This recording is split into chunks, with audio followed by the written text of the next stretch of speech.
on se retrouve aujourd'hui dans un nouveau tutoriel encore sur les feuilles foils. Et puis cette fois-ci, vous allez voir qu'on va pouvoir faire une création en récupérant des petits morceaux comme ceci de foils sur la pâte polymère. Donc comme vous savez, dans la création, tout se récupère généralement, que ce soit aussi bien dans la création qu'en pâte polymère.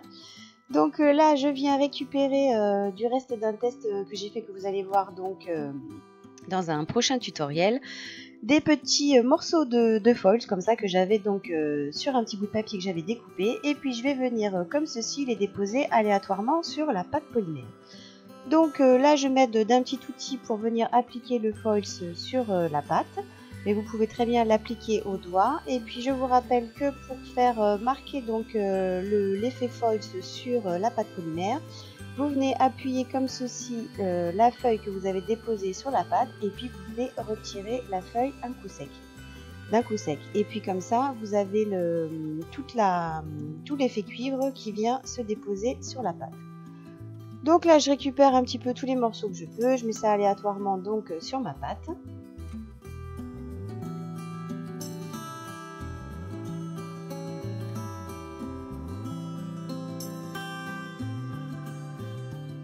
Voilà, donc là, comme vous pouvez le voir, j'ai mis différents morceaux comme ceci. Au dos, vous allez voir d'autres effets parce que voilà, j'avais fait un test, mais voilà, donc il reste aussi de la pâte dessus. Et puis un peu de foils, pardon, dessus. Donc c'est pas grave, ça fera le dos de la création. Là, je viens prendre un pochoir de chez Grain Creative, le floral, et puis je viens utiliser les peintures Scale Color que vous avez vu, que j'ai utilisé donc pour faire les bijoux dans les lives sur la chaîne de la bataille de Swan.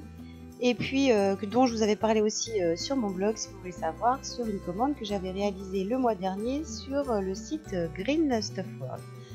Donc voilà, donc là ce sont des petites peintures acryliques qui fonctionnent très bien. J'aime beaucoup les couleurs et ça marche très bien sur la pâte polymère. Donc je suis très contente de ces peintures. En plus, il y a vraiment un petit compte-gouttes comme ça qui permet de vraiment pas trop mettre de peinture acrylique. Donc voilà. Donc là j'ai fait un petit effet comme ça violet avec différents petits effets pour que ça reste discret. Vous allez voir pourquoi. Je voulais pas trop faire ressortir donc les couleurs, pour faire un petit effet avec la lumière. Donc voilà ce que ça donne. Donc je laisse sécher hein, vu que c'est de la peinture acrylique, mais elle sèche très vite. Voilà, j'en profite pour bien nettoyer aussi mon pochoir. Comme vous pouvez le voir, ça se nettoie assez rapidement. Et puis il ne reste plus qu'à passer avec une petite lingette. Et puis ensuite, vous allez passer votre pochoir sous l'eau pour pouvoir bien le nettoyer. Alors je vais vous montrer ce que ça donne, parce qu'à plat comme ça on voit pas du tout les effets. Donc voilà ce que ça donne au niveau des effets, au niveau de la lumière. Comme vous pouvez le voir, ça donne pas mal de brillance au niveau du foils. Et puis donc là je vais venir découper différentes parties. Et puis là je vais utiliser les apprêts de chez Little Sarah, que je vous ai aussi déjà présenté. Là c'est un support de bracelet, vous allez avoir aussi un support de bague et puis des petits supports de crochet à boucle d'oreille. Donc là je viens découper le carré comme vous avez vu, j'ai pris le support pour pouvoir faire ma découpe. Avec le petit morceau aussi qu'il me reste, je vais donc faire découper le rectangle en deux pour pouvoir faire des boucles d'oreilles en forme de triangle.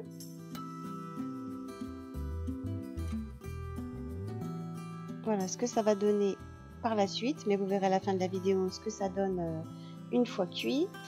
Et puis donc là tout simplement je vais utiliser donc le support. Je viens de prendre de la pâte beurre, des restes de pâte qu'on appelle aussi pâte scrap, et puis je vais venir donc prendre le petit carré et je vais venir le coller avec ici de l'argile liquide, ça peut être de la fimo liquide, enfin une petite colle pour la pâte polymère. Donc là je viens déposer sur ma pâte scrap qui est donc crue, qui n'est pas encore cuite. Je vais venir déposer le carré dessus, et puis je vais venir arrondir les bords et puis bien ajuster mon carré au support. Donc je viens bien lisser tous les coins pour qu'on ne voit plus du tout de démarcation et pour bien faire coller la pâte au support.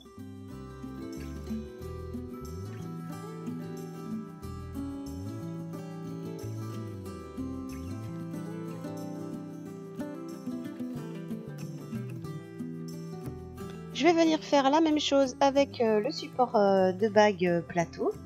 Donc pareil, je viens prendre un petit peu de pâte scrap et puis je viens faire un léger bombé comme ceci au niveau du support. Donc je vous mettrai tous les liens en barre d'infos, je vous mettrai le lien de la boutique de Little Sarah.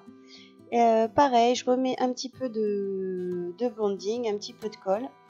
Et là par contre vous allez voir que j'avais un petit carré comme ceci et puis je l'ai passé à la map au cran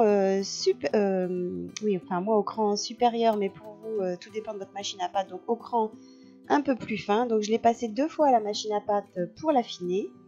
Et puis comme ça a écrasé légèrement le foil, ça n'a pas fait d'effet craquelé, mais ça fait un effet un petit peu moins clinquant au niveau du foil, comme vous avez pu le voir peut-être dans le tutoriel précédent. Et puis voilà, ça fait un petit effet que j'aime bien aussi. Donc voilà, je prends le carré et puis je viens faire ma découpe tout autour du support pour avoir un rond qui s'adapte parfaitement au support de bague. Et puis pareil, donc là je vais venir tout simplement arrondir légèrement les bords pour pouvoir faire coller les pattes entre elles et bien l'ajuster au support.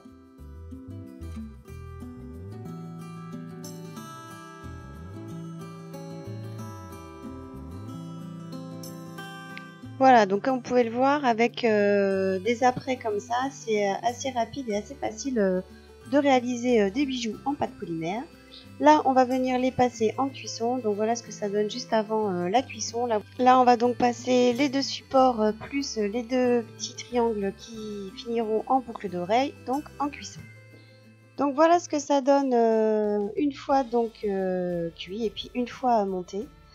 Donc là pour vous montrer, bon là c'est tout simplement, j'ai percé 3 trous et puis j'ai mis des petits anneaux pour rejoindre un support de crochet, un support de boucle d'oreille. Et puis si vous voulez savoir, donc je les ai vernis avec le vernis Darui de chez Cernit. Et puis je sais pas si vous pouvez voir aussi au niveau de la pâte Cernit, au niveau de la glamour. Pareil, vous allez avoir un effet de profondeur et puis de petites paillettes à l'intérieur. Et puis voilà, donc selon comment vous mettez vos bijoux à la lumière, vous allez avoir l'effet de la feuille false. Donc là, comme vous pouvez le voir, je vous remonte si jamais vous n'avez pas vu la précédente vidéo, ce que ça donne quand c'est la feuille false entièrement déposée sur la pâte polymère. Donc voilà ce que ça donne. Vraiment un effet très brillant, très clinquant. Et puis là, dans ces versions, donc beaucoup plus discrètes, donc avec des jolis effets et de jolis reflets à la lumière, des effets de profondeur avec la glamour, et puis avec la pâte qui a été un peu plus affinée, vous voyez, c'est beaucoup plus, encore plus discret. Voilà pour cette vidéo sur les feuilles falses, donc cette deuxième vidéo, j'espère qu'elle vous aura plu, et puis pour la prochaine, je vous montrerai encore une dernière petite astuce avec les feuilles falses. J'espère que cela vous aura plu. Surtout, n'hésitez pas à liker, à partager, et puis on se retrouve très vite sur la chaîne pour encore plein de tutoriels. Je vous dis à bientôt. Ciao!